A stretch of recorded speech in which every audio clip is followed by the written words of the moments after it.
Good evening and welcome to the Ruth Ratner Miller Award Ceremony. The Friends of the Concord Free Public Library are honored to present the 2007 recipient of the Ruth Ratner Miller Award for Excellence in American History, John Hope Franklin, scholar, academic, and living icon of the struggle for equality in America. To introduce our honoree, the Friends of the Library are also pleased to welcome Dr. Charles V. Willey tonight. The Friends, a nonprofit organization dedicating to enhancing the role of the library in the community through a variety of services and programs, would like to take this opportunity to thank the Trinitarian Congregational Church for providing us with such a historic venue for our award ceremony. The church was established in 1826.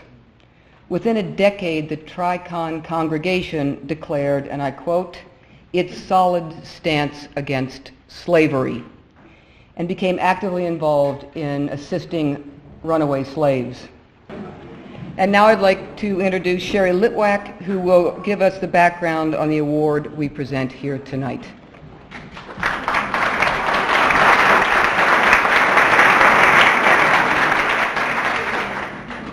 Good evening. The Ruth Ratner Miller Memorial Award for Excellence in American History was established in 1998 by a Concord resident, Richard Miller, to honor the life of his mother, who believed that understanding history was not merely desirable, but a civic and religious duty. Ruth Ratner Miller personally exemplified this belief as an original member of the Holocaust Commission and founding member of the Holocaust Museum in Washington, D.C. When Mr. Miller offered this award to the Concord Library 7 years ago, his only request was that the award be used to support and promote the library. He understood that the library was more than a repository of books. It is a repository of our history, as well as a constantly evolving epicenter of learning, a community center in the truest sense, offering children's programs, lectures, concerts, poetry readings, films, and book discussion groups, all free and open to the public. The role of the library continues to grow in new ways that bring more people, such as a special new area for teens and young adults, as well as greater accessibility to all parts of the library for all people.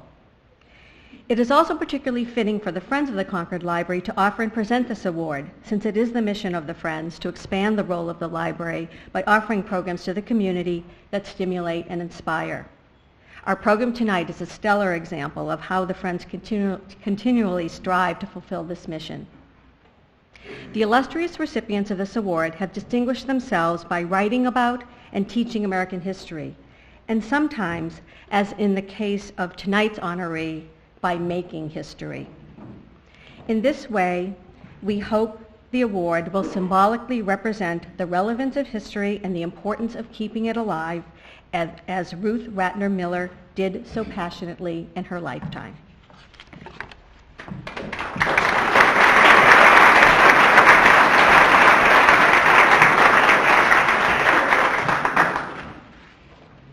Charles Vert Willey, sociologist and professor emeritus at the Harvard Graduate School of Education, has written, his wife now tells me, not what I thought was a mere 30 books, but more like 35, and more than 100 articles on issues ranging from race, gender, socioeconomic status, religion, education, urban communities, and family relations.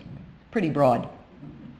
Like our honoree this evening, Dr. Willey believes in walking his talk, in actively trying to solve the social problems of our country. His commitment to effecting change through applied psychology and education mirrors Dr. Franklin's own work in American history. It is with great pleasure that we welcome Concord's own Dr. Charles Willey.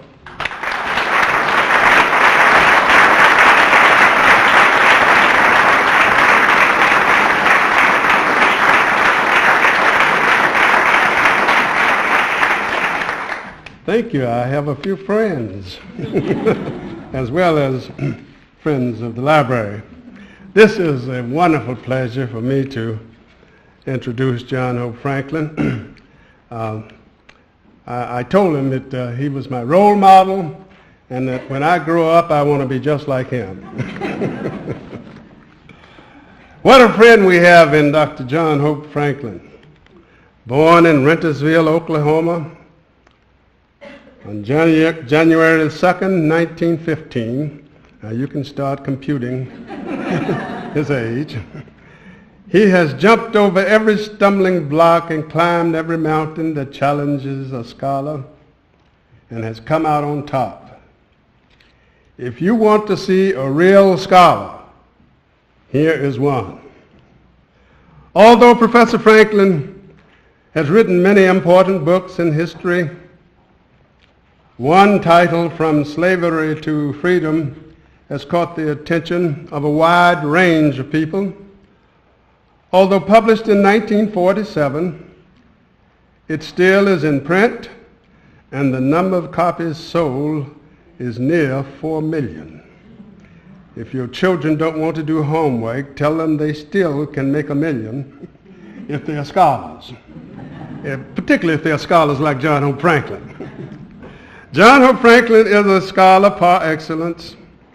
He has held professorial positions in higher education 68 years, beginning in 1939 at St. Augustine's College in North Carolina.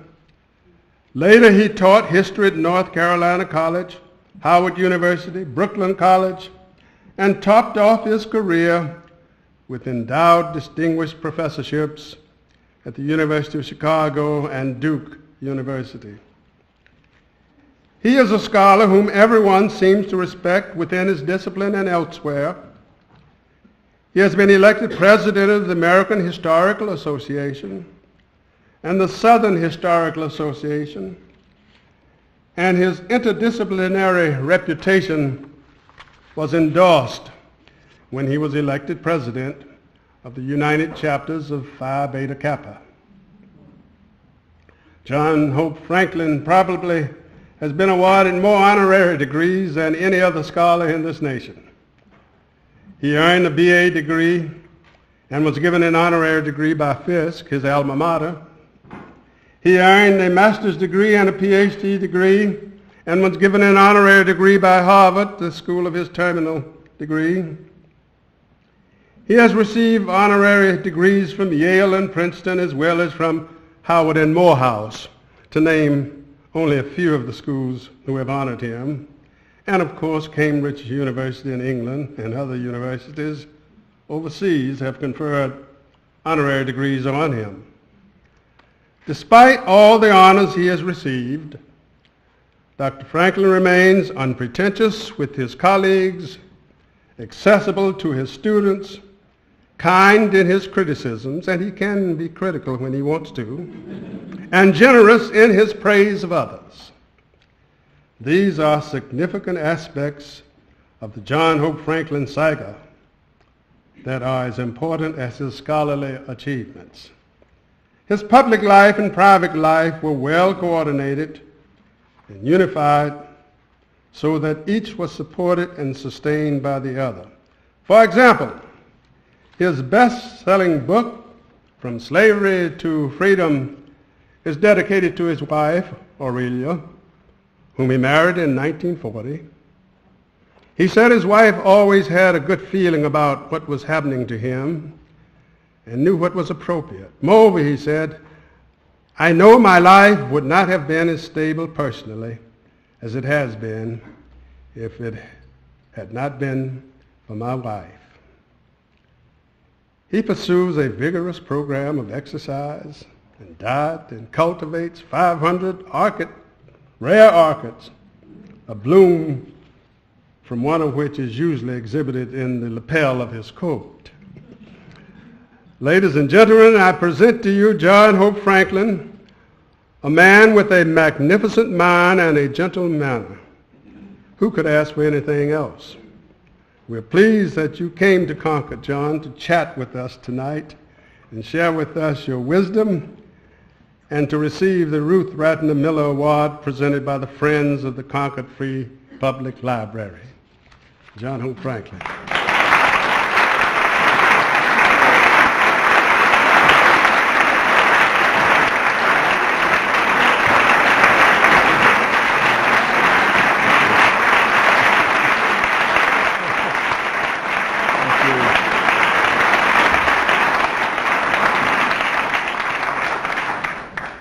Thank you, Chuck.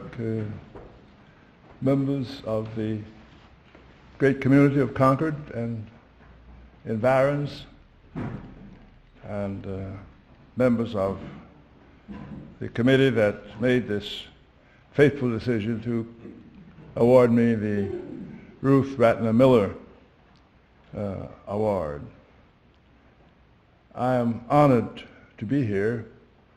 I'm particularly honored to be the recipient of this award, which I would represents the recognition of some of the things I have tried to do with my own life.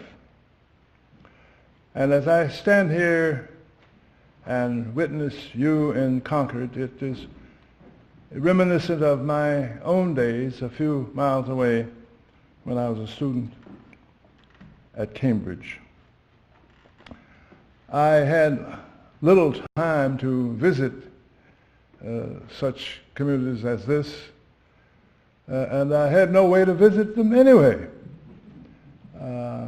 There were very few people that I knew that even had transportation that would bring them to Concord and to Lexington and to places like that. We, in addition to that, had little time to visit anyway because of the obligations imposed upon us by that institution not far away. I'm especially pleased to receive the Ratner Award, for it is itself a statement of the importance of libraries in our lives. And I am particularly pleased that the Ratner Library, the Ratner Award, focuses on its attention, at least for the time being, on me. And it is an indication, I would say, that my wife, who was a trained librarian with 2 library degrees, let some of that rub off on me. And she would, if she were living, would be immensely pleased that you have so recognized me in this particular role. I grew up without a library that was a public library. I lived in Tulsa, Oklahoma, and we had a little storefront library that held maybe a half dozen or so books, but not much else. We were not allowed to go to the public library. And had I not been the child of educated parents, both of whom were college graduates, I would not have had a library experience until I left Tulsa, Oklahoma to go to college. But being the child of educated parents and being the fourth sibling, a fairly good library, even children's library, had been accumulated by the time I came on the scene. And so I'm grateful to my parents, but also to my sisters and brothers,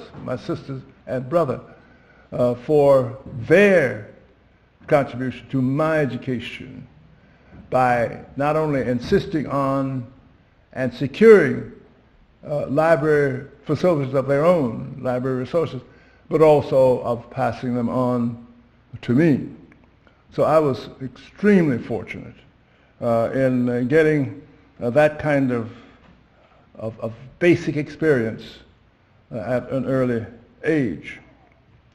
My clear association with the library, though, as a participant and particularly as an observer and to some extent official, began rather late in life. I was a professor at the University of Chicago, and when my secretary asked me one day if I could return a call that had come in when I was in class, and I said yes, and so she got someone on the line who said, "Hello, Professor Franklin?" I said, "Yes." He said, "I'm your mayor, Dick Daley." And since I had no forewarning, I almost said yes, and I'm the mayor of whatever.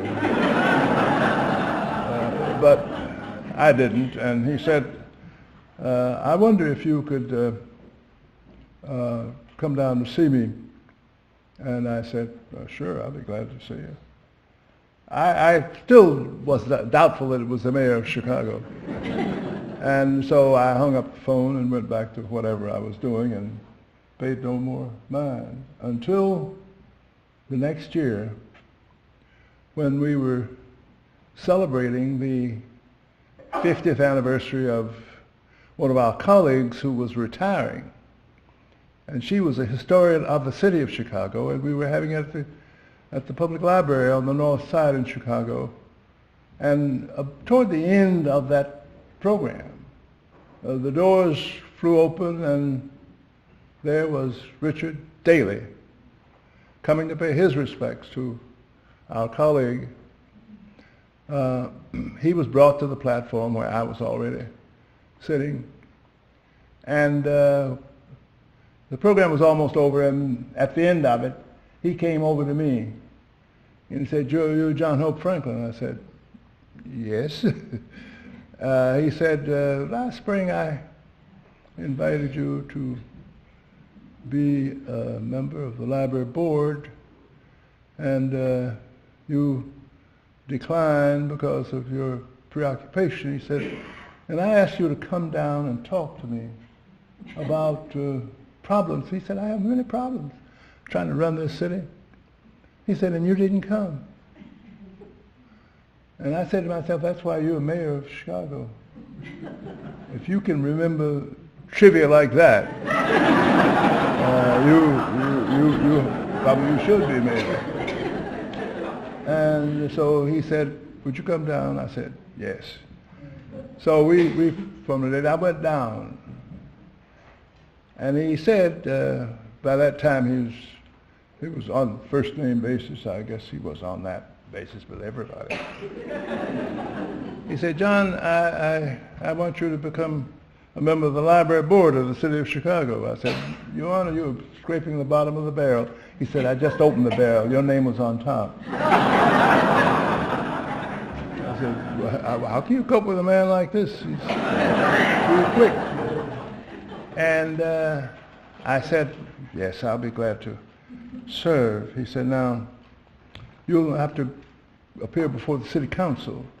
He said, "Now, that's not a very serious hurdle.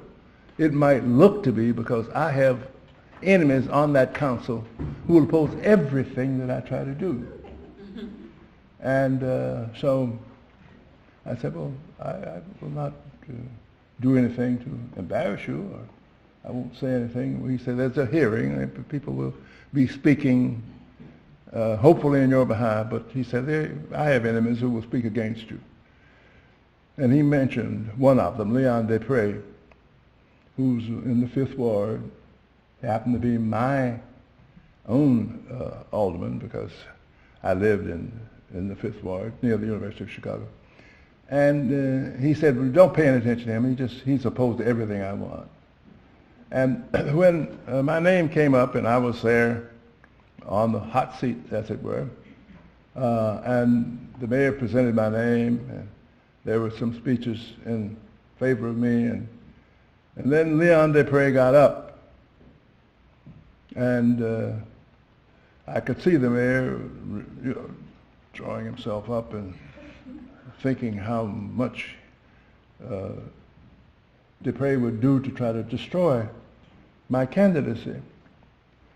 And Dupre instead got up and said, I want to commend the mayor of the city of Chicago for at last making an appointment that I can support. And the mayor winced, and the council unanimously voted for me, and I served from that day until almost the time that I left Chicago, some 15 years later. And that's the longest and most glorious tenure I think that I've ever had as a member of the board of directors of the Public Library of the City of Chicago.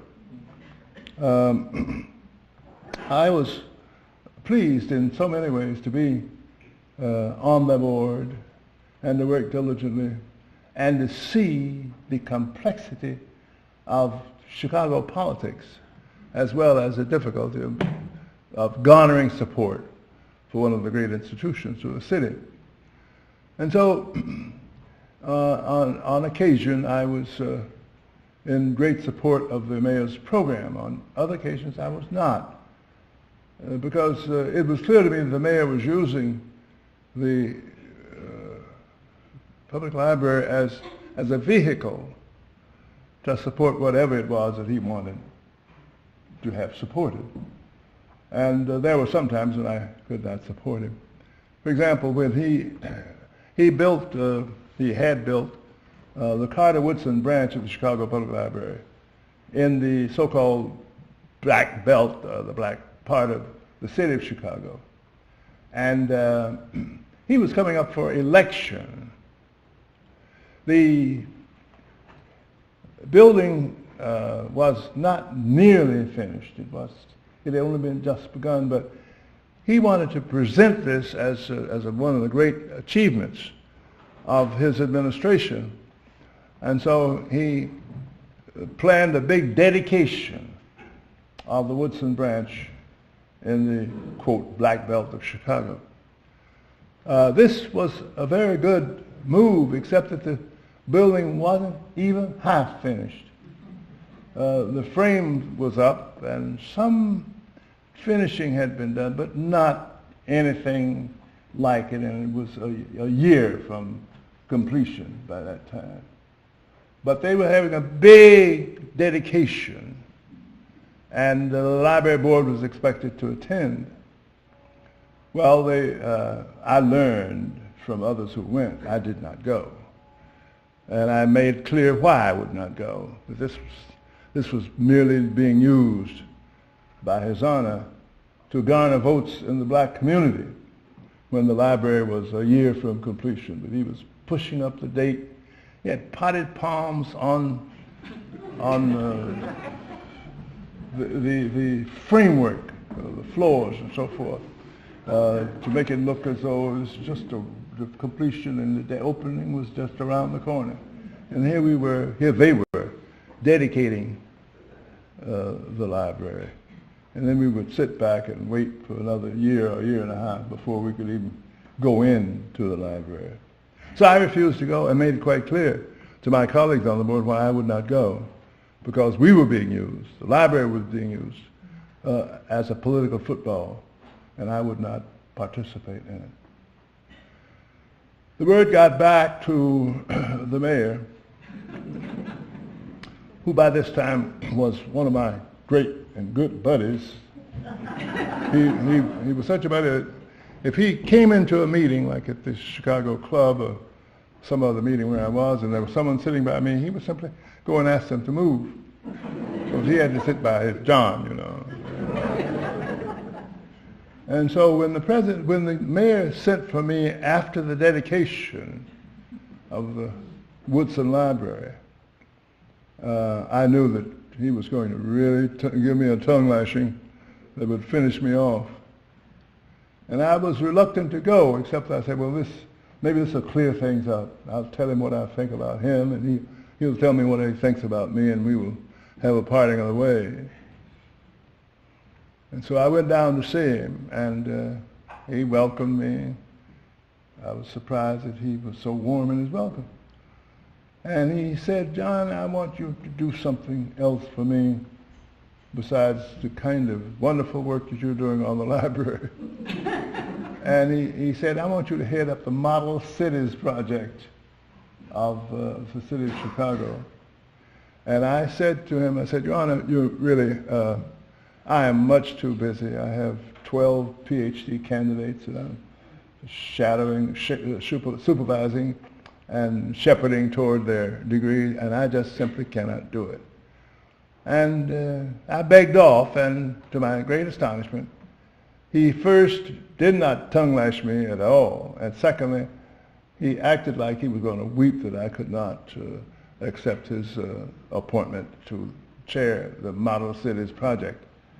And I said to myself as I got out of that I was much too close, much too involved, much too committed to the library or to the city of Chicago to be this close to the mayor. And I gradually, from that point on, withdrew from all activities connected with the city of Chicago except the public library. And I kept to that until shortly before I retired from the University of Chicago and was leaving the city. And I told the mayor that was it, that was all. And he praised me greatly. But that was a wonderful experience which I had, which my wife particularly enjoyed my doing because she knew how much libraries generally meant to me and meant to her. And she was particularly pleased that I had had the kind of experience and did have the understanding of what she was up to as a professional librarian. And that also gave me an insight into what we were trying to do as a couple and what I was trying to do professionally as a historian. The effort on the part of us as a couple was to save as much of the materials that we were accumulating for posterity. She came by this naturally. I came by this reluctantly. I was not a rat pack and didn't intend to become one. I was sort of above that. This is nitpicking and scraping and scrounging around, and I wasn't going to have any of that. I was professional historian. Someone else had to do that. And that was the way I felt until I began to consider writing an autobiography. I was going to, and as I contemplated this, I thought of the difference between writing memoirs, as they were called, and writing an autobiography, as I called an authentic historical account. I didn't want to write my memoirs. You sit down and see what you could remember and then write it down. I had had too much training as a historian not to subject my own career to the same kind of searching inquiry that I would make of any other career. I had written an autobiography. I had written a biography. George Washington Williams is my favorite book, by the way, which people don't mention, but that's something. I commend it to you. It hasn't had the run that it deserves. So if any of you want to read it, I'll be glad to tell you how to get it, and I'll be glad to encourage you in every way possible to read it. But as I sat down to write my own autobiography, I realized how inadequate my own research, my own efforts had been to build the kind of resources on which a biography or an autobiography should be based. And so I began to say, now where can I start? I didn't have any. I hadn't saved anything. I had lived richly, it says here, and fully without doing anything about my own past, say nothing about my present. I went to college when I was 16. My mother and my father separately wrote me every week. What a great treasure trove that would have been for my own life if I could have saved that material. But I read it. Well, what do you do when you read a letter and you're a kid, 16, 17, 18, and you don't have anywhere to store things? So there's a trash basket here in my room, and so I would read the letter, feel deeply grateful for the letter, and then drop it in the wastebasket. And so there were 4 years of writing, of letter writing from my mother and my father, which went down the drain or down the incinerator or somewhere, but were not retained by me. And I reproached myself for the negligence, which I did not see until I was looking around trying to find some sources of information. How was I going to reconstruct my own life? How was I going to talk about myself as a child and as a college student, and as a graduate student, and as a young professor if I didn't have any materials? And so I just stood there and wondered, what do I do? What do I do? How can I reconstruct my life? And I then began to sit and ponder what I did to work on George Washington Williams, or to write the histories that I had written. And I said, I'll subject myself to the same kind of research. I don't have to have letters of my parents.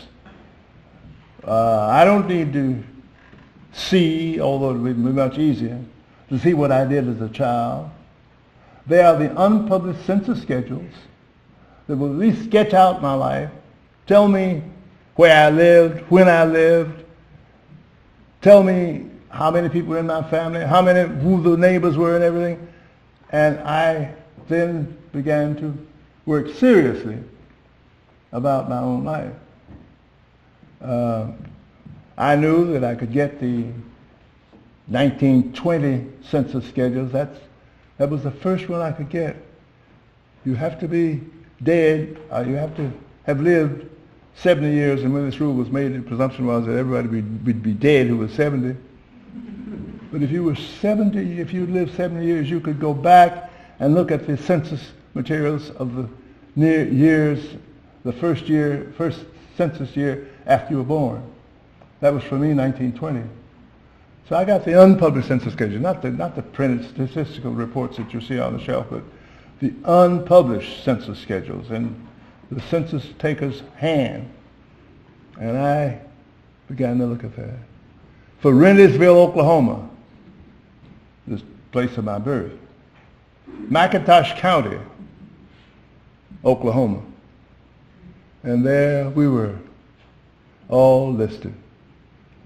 B.C. Franklin, Molly Lee Franklin, Mozella Franklin, B.C. Franklin Jr., and Harriet Franklin.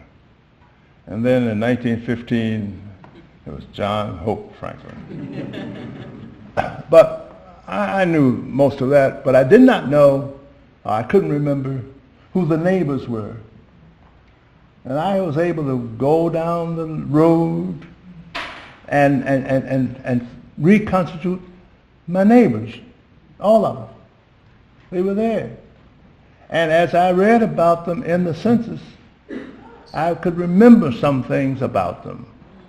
And with my memory and with the written reports and with the accounts that I was able to get from my schoolmates, classmates, playmates, and so forth, I was able to reconstruct my life to a remarkable degree not from my memory, but from the records themselves.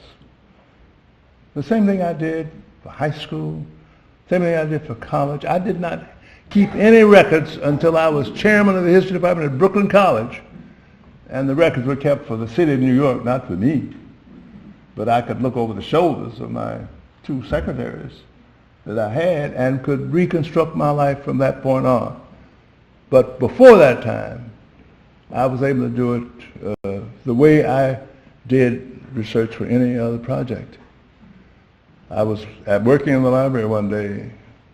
This was at the Library of Congress, and someone walked to me and said, "What are you working on?" I said, "I'm working on the biography of John Hope Franklin." And that's exactly what I was doing, and I was doing it the way I had done it for Williams and for other people whose lives I researched, And in that way, I was able to construct a credible and, I hope, accurate account of my early adventures on this planet. I know that there were times when I was discouraged, and there were times when I did not know where to turn, but then I did precisely what I had done when I was doing research on other matters. I asked myself the question, if this won't work, what will work? Where and when can I get certain types of materials? And the result was that I was able to build up a researched account, in much the same way that I could on any other subject I was working on.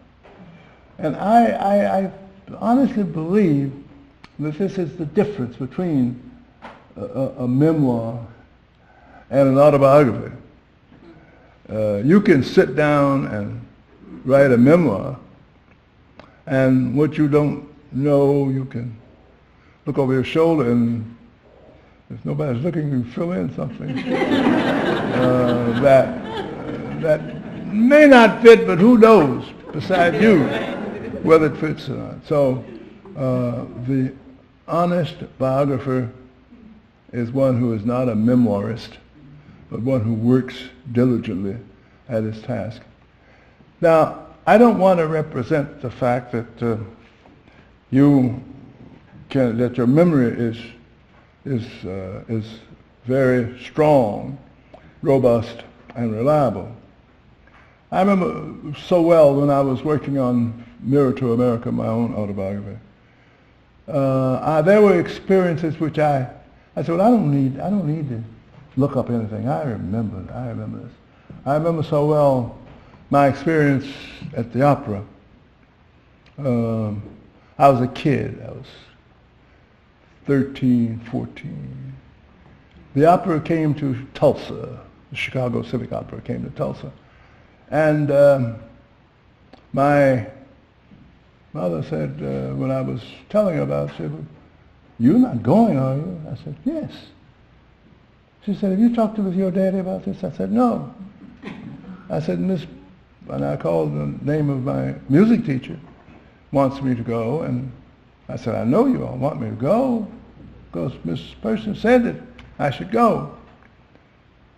He said, my father was in the conversation, he said, "Is it segregated?" I said, "It's at the convention hall." He said, "That's where I was detained during the race ride." And he said, "And it's still segregated. And you will go?" I said, "Dad, it's the opera." He said, "I don't care what it is. We don't segregate ourselves willingly, voluntarily." He said, "That's what you'll be doing. You'll be bringing shame on yourself and the family." I know my father was a lawyer, and he pleaded the case, but I was learning how to argue too.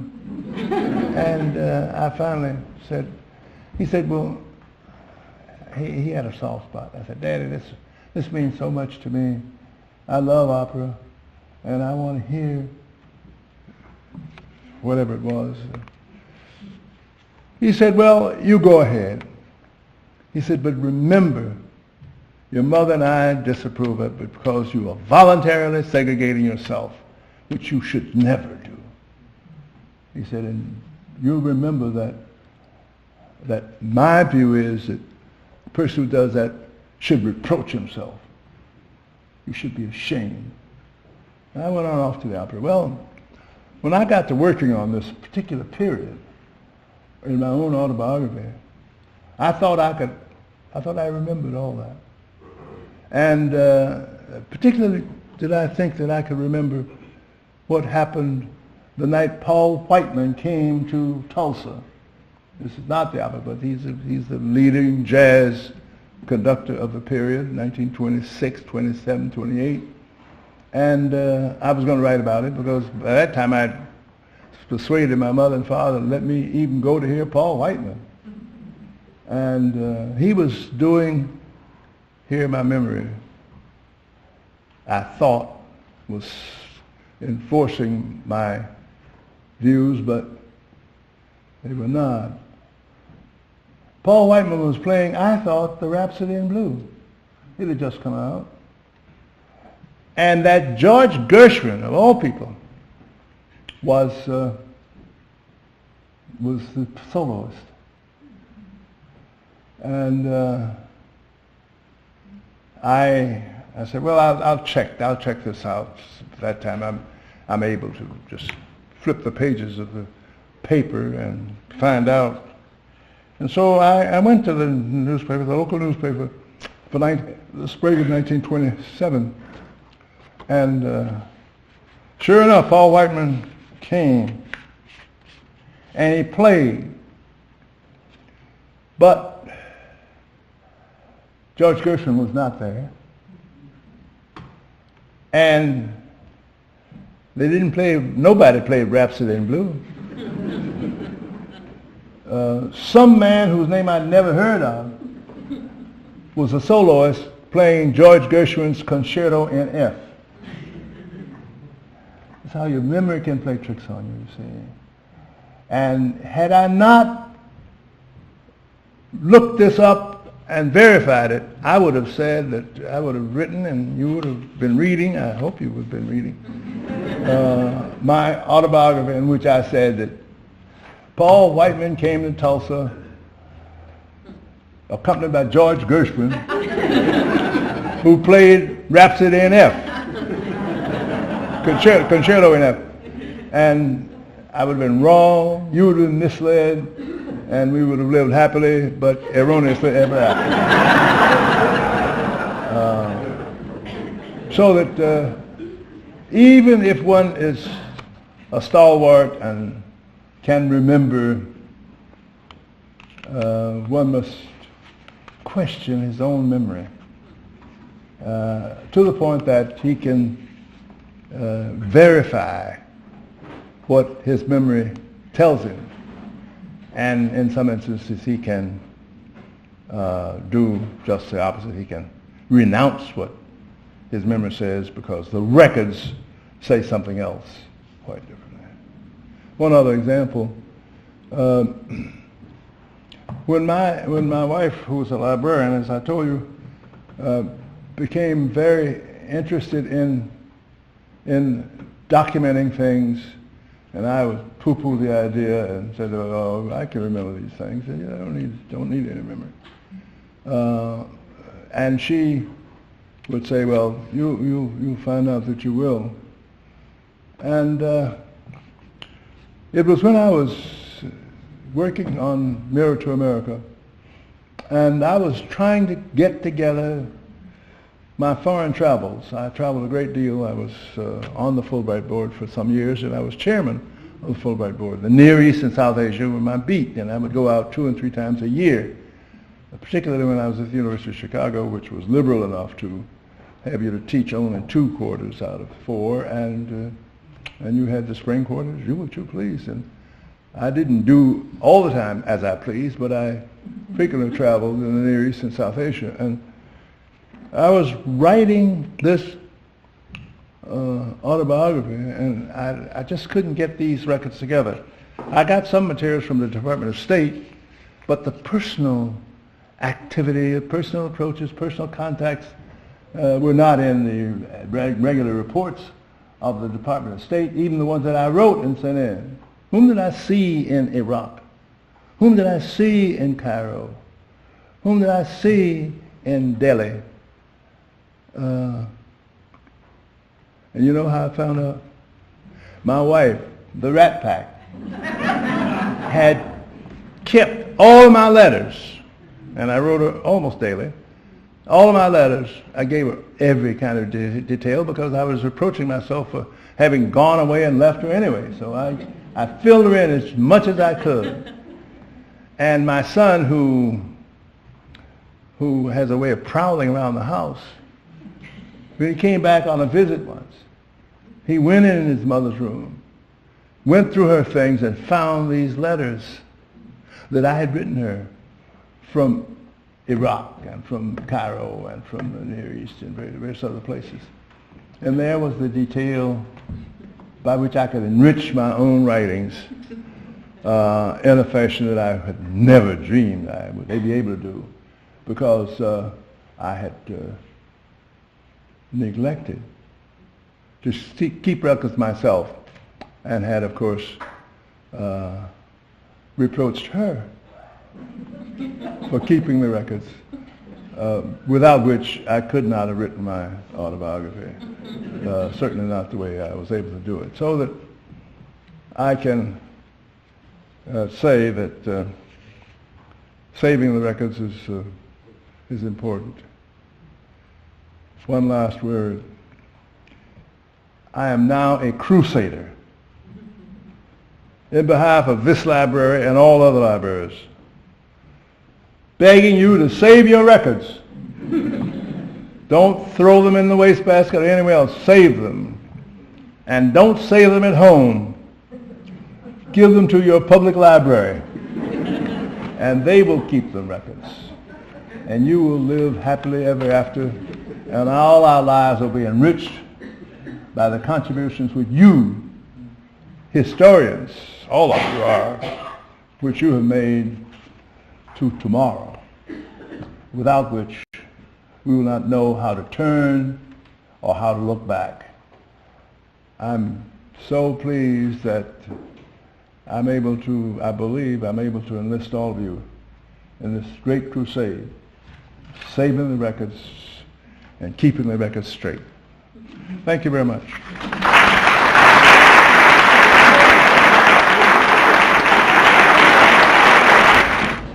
Before we conclude this evening's program and present the award, Dr. Franklin has graciously agreed to field some questions.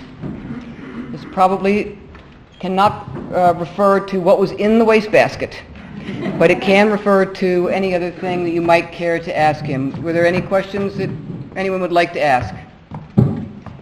Yes.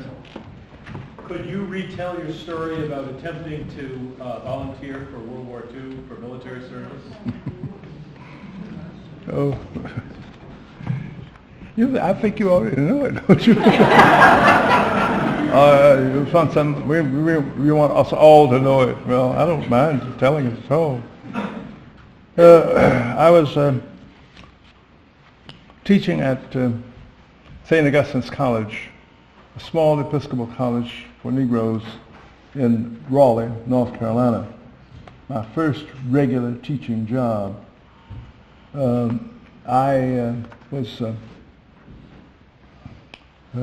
This was when I got my PhD here at Harvard in the spring of 1941. You remember that we were not in the war yet, and I have described that commencement to where I got my degree as a kind of a war rally, and it bordered on obscenity, really, particularly for anyone who was peace-loving the way I was. But when the war came, as it did in the fall of 1941, with the bombing of Pearl Harbor, and with my having such a short draft number, a low draft number, that I could see myself almost immediately being drafted. We had a conscripted army, as you know, in World War II. I thought that perhaps it would be best for me to go down and volunteer so that I could pick my slot. They were desperate. One of the things about reading of this period is that you see these great ads sponsored by the Navy and the Army and to a less extent the Air Force and the Marines, begging for volunteers. They could not draft the kind of people they wanted for specialized activities, such as keeping records, writing the preliminary drafts for the history of the war, and all the other things, the reports that had to be made. You couldn't draft people to do that. You had to pick them out. So I volunteered, and I went down. I was in Raleigh, and I went down to the public library, and that's where the recruiting was. And I waited my turn, and I went to the recruiting officer. He said, "Well, what can you do?" I told him that I wanted to volunteer for the Navy. And he said, "What can you do?" I said, "Well, I can manage an office." I was a secretary to the librarian for 4 years when I was an undergraduate.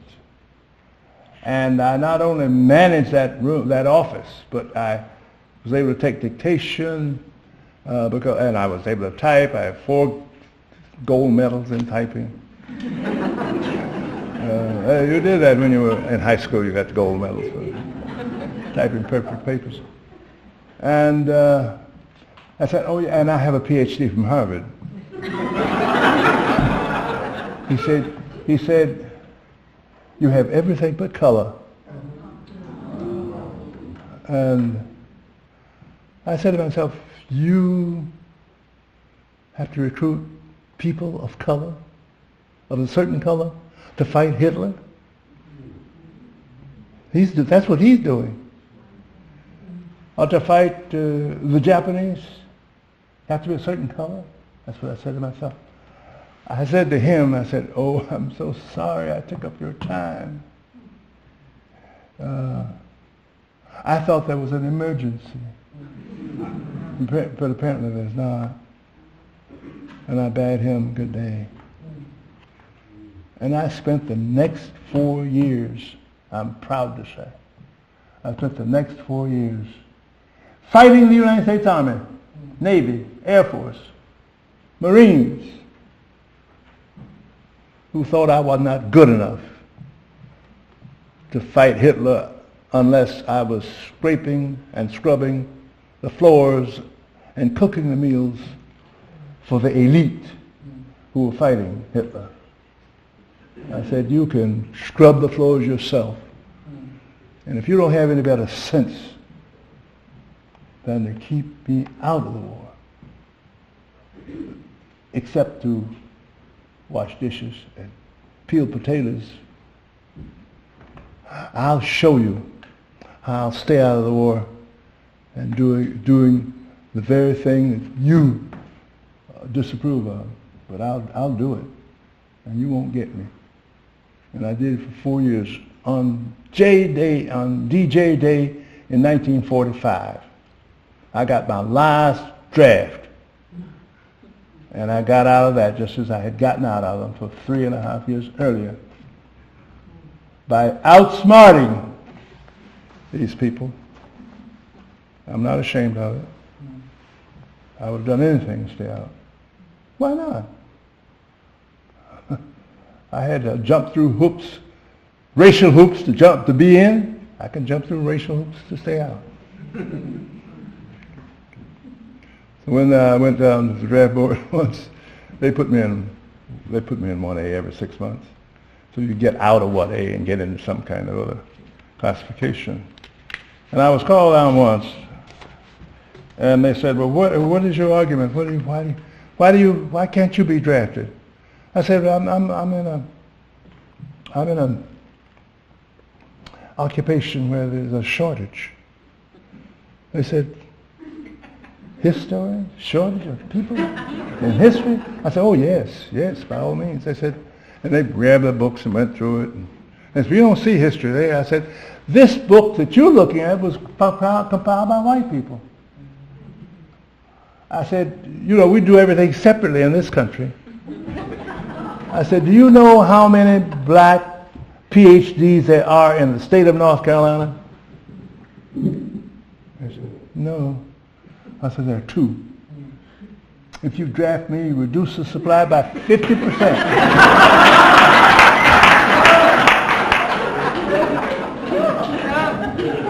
They didn't know what to say about that.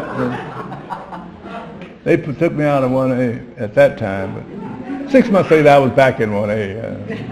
And I had to think of another tale to tell. But I would think about, that was my job. Their job was to draft me, my job was to stay undrafted. As Joe Louis would say, I'm glad I won.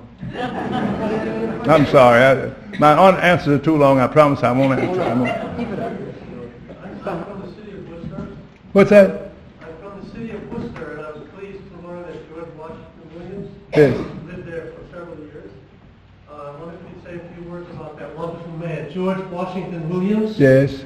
lived in Worcester. He's from Worcester. Yes. I'm writing a history of the city. Yes. I have your book. Yes. I wonder if you'd say a few words about him, that wonderful, beautiful man. I wish I knew more about Williams from the beginning. He was born in western Pennsylvania, and he sort of just grew up like Topsy, although he had a mother and father, but he had no training. He was not schooled at all.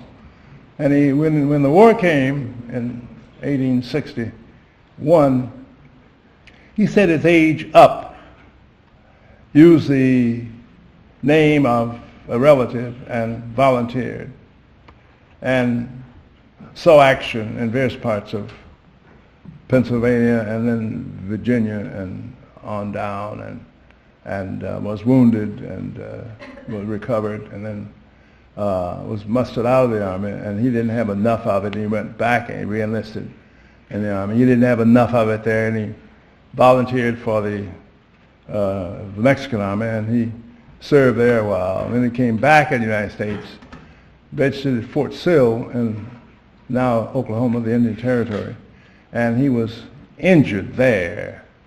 The court-martial records say, not in the line of duty, which I couldn't quite determine. I have not yet determined that.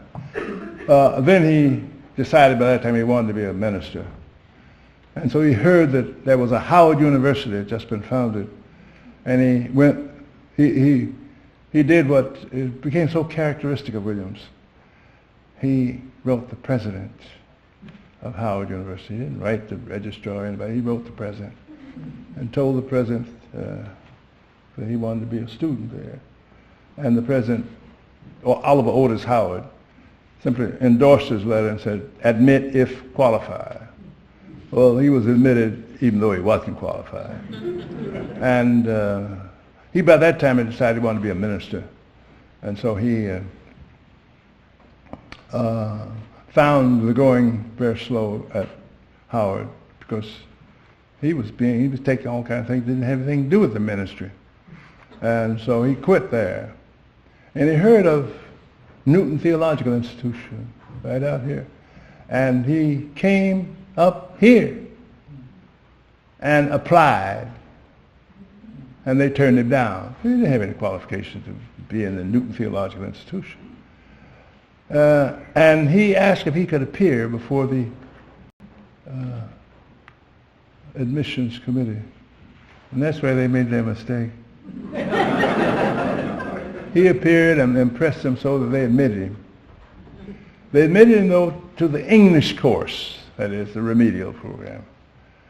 And he went in there, and he was so good in there, they admitted him to the regular program. That was the other mistake.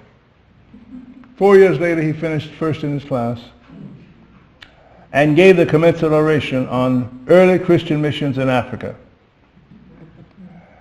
And after that, he was on his way. A year after he was graduated from Newton, he became the pastor of the 12th Baptist Church in Boston, the largest African-American Baptist church in this area. And he then went to Washington, became the editor of the Commoner, and then went to Cincinnati as the pastor of the Baptist church there instead of having prayer meetings on Wednesday nights, he gave a lecture series. He had a lecture series. He said people needed to be taught more than they needed to pray. And he put them in these courses, and then he ran for the state legislature and won. The first black member of the legislature in the state of Ohio. And then he's really off then. I could go on indefinitely because I spent 40 years doing the research on this book. And so there's a lot that I'm leaving out, obviously. But in due course, he became a very distinguished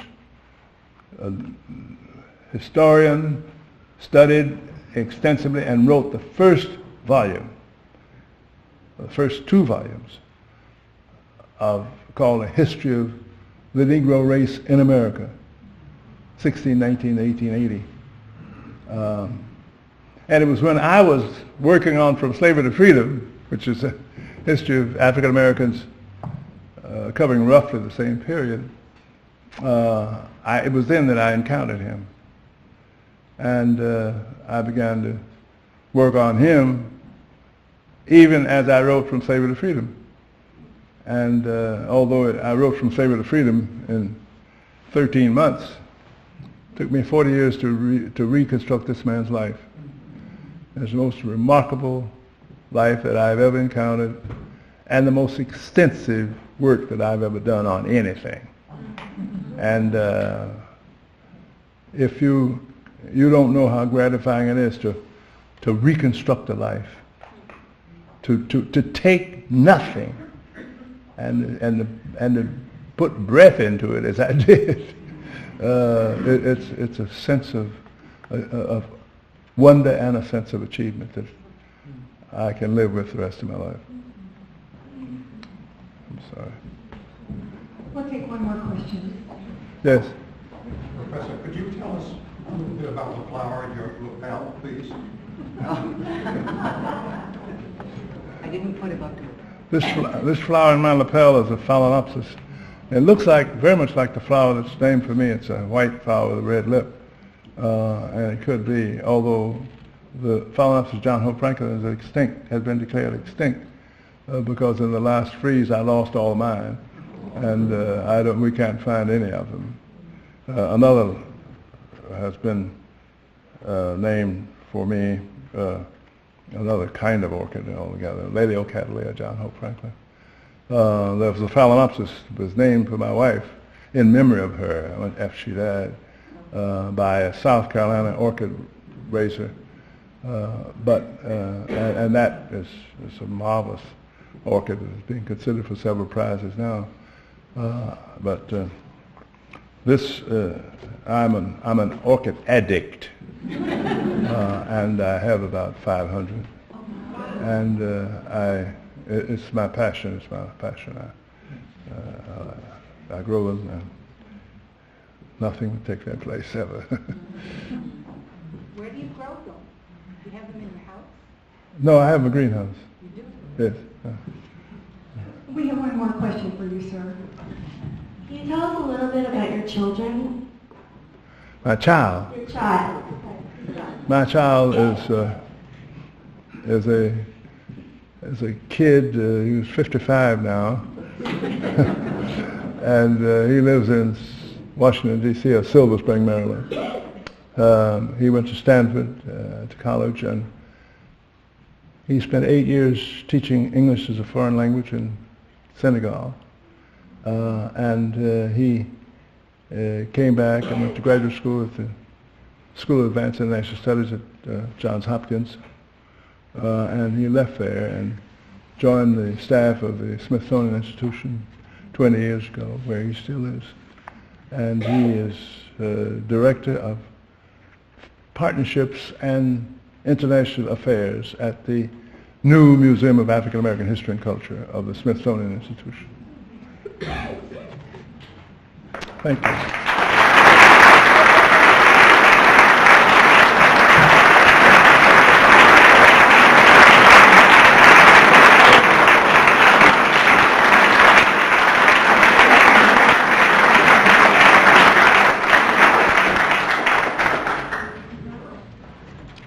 The Friends of the Concord Free Public Library are delighted to confer the 2007 Ruth Ratner Miller Award for Excellence in American History on one of America's most preeminent historians working today, John Hope Franklin.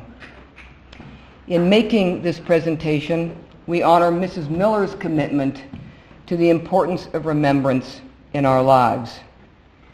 I would like to take a minute to show you what the award looks like and to explain what it is.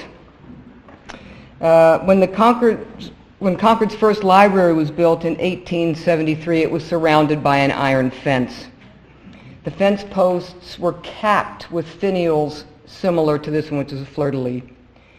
During the 1930s renovation of the library, the fence was taken down, but the finials were salvaged, and therein began a tradition which continues to this day. Retiring library trustees and others who make an outstanding contribution to this historic community resource are the recipients of this award, this finial. Dr. Franklin, if you would join me again, please.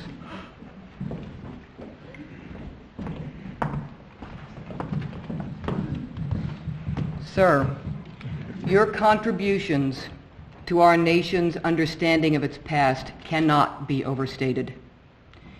You have endeavored to complete the American story by chronicling the struggles of African Americans to be heard and to be remembered, to be equal before the law and before their fellow citizens. It is my honor indeed to present you with this award tonight. Thank you and congratulations.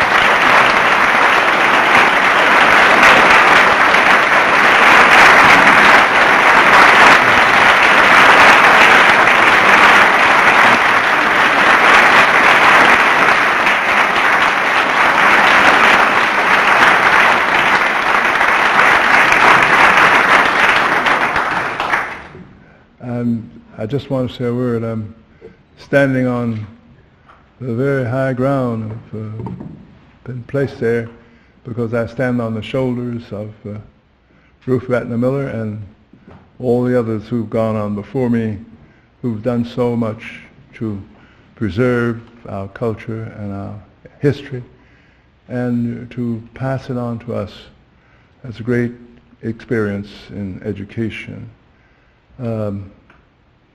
I'm embarrassed to say that almost all of these people who have received the Miller Award are friends of mine.